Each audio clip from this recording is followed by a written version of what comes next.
बोला बोला शंकर भगवान की।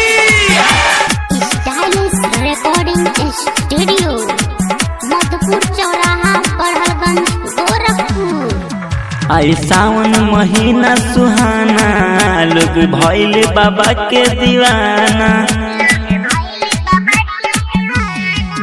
आई सावन महीना सुहाना लोग भइल बाबा के दीवाना।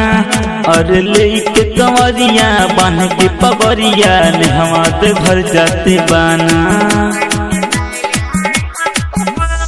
भइली पूजावा बाबा के दीवाना, भइली नेहावा बाबा के दीवाना, भइल जोलिया बाबा के दीवाना। स्टाइलिश रिकॉर्डिंग स्टूडियो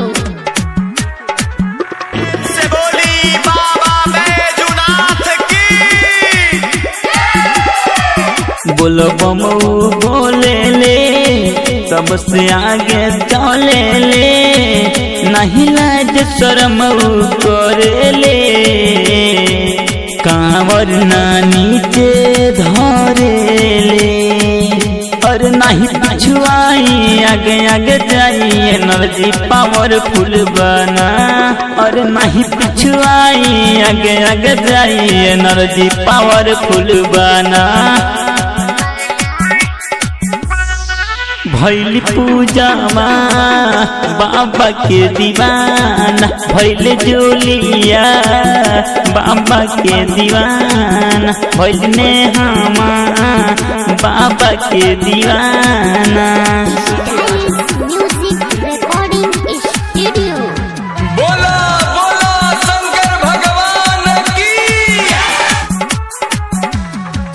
भक्ति में मस्त रहे कब शरम ना करे, हरदम ई पूजा पाठ करे।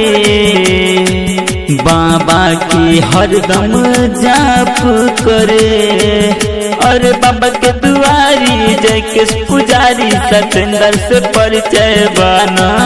और बाबा के दुआरी जय के पुजारी सतेंद्र से परिचय बना। भइल निसावा बाबा के दीवाना, भइल ब्रजेशावा बाबा के दीवाना, भइल अर्पितावा बाबा के दीवाना। आई सावन महीना सुहाना लोग भइल बाबा के दीवाना। और लेके कंवरिया बन के पगरिया ने हमारे घर जाते बाना।